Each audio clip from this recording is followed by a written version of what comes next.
The skin has glands, and it's very important that they function correctly. Let's talk about that. Hi, I'm Dr. Peter Minke. This is Minke Wellness, and we'll talk about sweat and oil glands, and it actually falls in the category of the exocrine system, and so that's things that excrete things out to the outside of the body. And so the breasts for nursing actually fall into the same category, but we really don't have a list or category for the exocrine system, so we're going to include that in the skin. So we're talking about the sweat glands, called eccrine glands, E-C-C-R-I-N-E, and then the sebaceous glands or oil glands.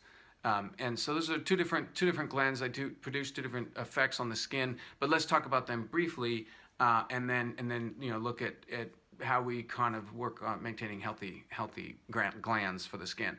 So first of all, the oil glands, they produce an oily substance out on the skin. They also do that for the hair. So there's the glands that secrete oil to the hair, and the hair is covered in a little coating of oil, and then the skin itself is covered with oil. And all of that little greasy, oily coating is for protection. Okay, it prevents water loss, and it protects against just there's dirt and grime, and it protects against bacteria and all that, because there's actually microbiome. There's bacteria and natural bacteria that grow on the skin, and so the oil secretions and the pH of that and all that are supposed to be maintained in order to keep a healthy skin. And if that gets out of balance, then we can end up with poor quality skin. So the immune system, the complement system of the immune system, which are a whole different topic, obviously, but they're all involved in being present in the skin, at the skin layer, for protection. And it's important to have healthy oil secretions.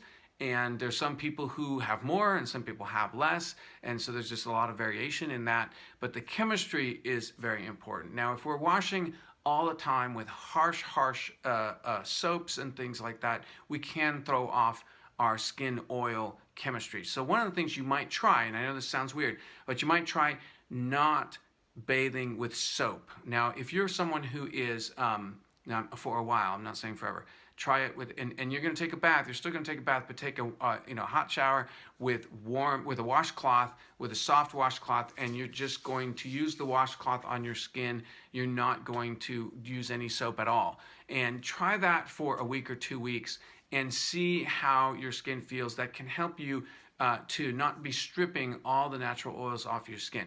Most soap products, Young Living soap products especially, but most soap products are designed to be soft enough or gentle enough not to strip everything off your skin. So I don't think we're as much in that situation as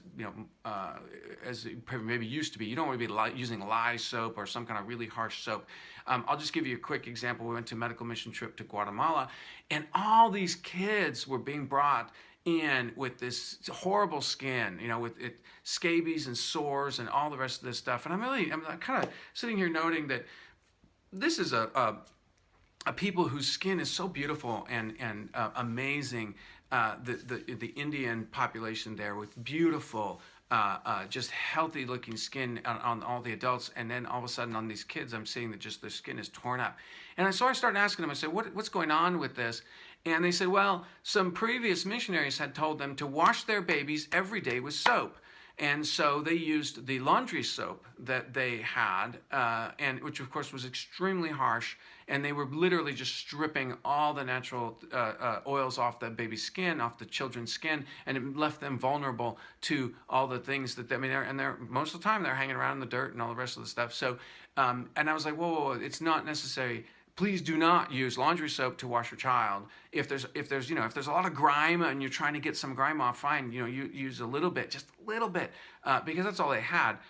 Use just a tiny little bit of that, but you basically just use a wet washcloth and wash off, and that's all you need. Now, like I said, most of us in our modern, in this kind of world, we don't get very dirty, truly very dirty. Now, if you are truly in the industry where you're getting dirty, one of those dirty job things, then guess fine, you go ahead and use soap. But try this, just try this with your dry brushing and with no soap at all, and see if that can reset the oil system on your skin.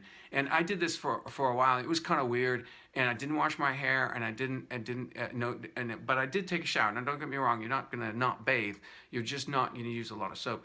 And then it really did reset my skin. But then, that's going to be on the outside. You need to make sure on the inside you're also doing your job and watching out. So you need to pay attention to your diet and find out if certain fats, fried foods, animal fats in particular, come out on the skin, make the skin more acidic, and throw the oil system out of balance. And so you want to look for those. There's a lot of ways we could talk about this, but you notice that if you have a lot of skin products and our new body butter, for example, have a lot of natural plant oils in them to replenish and nourish and soften and do all that stuff. So those are great ways to also use those products to get the skin back on track, especially on local areas where you have a little trouble. And I've already did a video on how local spots can be coming from poor circulation. Okay, so let's shift gears though into sweat glands. And there's something that's happening that is really abusing our sweat gland system, and that's antiperspirants. Antiperspirants are trying to block the sweating process. Why do we want to block the sweating process?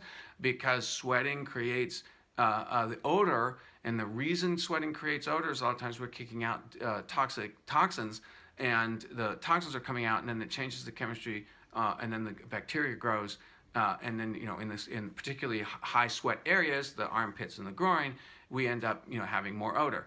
So the idea is, well, this is brilliant. Let's go ahead and block the sweating process. Use an antiperspirant, block the sweating process, so that we no longer have that buildup of odor and the stain and those things that come with sweat. The problem is the body actually needs to sweat. Okay, and it's sweating and detoxing through the sweat. This is very proven. You can detox mercury even through the sweat. And so we detox through the sweat. So you don't want to block your detox process, especially women. And so what happens is you use an antiperspirant, you block the sweating process. Sweat from the armpit is what detoxifies the breast material. So now we're ending up with increased breast cancer for people who use antiperspirants. That was done. That study was done. Showed a definitive connection between the people who use antiperspirants and breast cancer. And so they noted that some people could say, oh yeah, it's the chemicals, it's aluminum and all the rest of it. I said, I don't think so. I agree with the authors on that particular paper where they thought it was the blocking of the sweating process that was creating the increased likelihood or chance of getting breast cancer if you're blocking the sweating process. So you're much better off sweating. Now, what if you're someone who just sweats a lot and you're like, oh my gosh, I just sweat so much, I can't, I mean, it's so icky that it's all the time. There are reasons why you could be out of balance, even hormonally and signaling, and there's neurological signals that cause sweating. And so there's a lot of factors that affect sweating, but it could be that you're so toxic and your body is not detoxing out the liver and the bowel the way it should, and you need to go back and do an entire program for the elimination system, liver, digestion, and all that, which I've already done a couple months ago. So you need to be looking at overhauling your system from the inside, not from the outside. Now, if you are someone who used to sweat a lot and you've been to our program, these 5 months, and you kind of discover, it's not overt, but wow, it seems like I do sweat less. If you're noticing that, that's because your elimination system has improved through our wellness program here, and you're starting to see the benefits of that. Your body's more balanced across the board. This is why I'm doing this program, and this is why we're not just throwing you into a skin program on month 1 where everyone's interested in having their skin look good. Well, you're not going to have your skin look good if you don't have some fundamental stuff coming along the way. So there is a rhyme or reason why I'm choosing the order of how we've done this thing in this wellness course. So again, blocking the sweating process is the problem. So I don't care if you find a natural antiperspirant with no chemicals in it, you shouldn't be blocking the sweating process, okay? So if you're sweating a lot, then you need to look at detoxing, which means drinking a whole bunch of water, taking your vitamin C and sulfurzyme. How much sulfurzyme? I think an adult person needs 4 twice a day capsules 8 capsules a day of sulfurzyme in order to make that be a more than just the basic maintenance. And you can throw in a couple, 3, 4 super Cs with that in that process. So, and that's what I consider to be an adult dose. And of course, you can say, well, one adult that's 100 pounds versus an adult that's 200 pounds. Yeah, sure, okay, I get it. So make your adjustments that way. So this is the issue again. Sweating is healthy. It's detoxing. Now, keep it. I didn't mention sweat glands.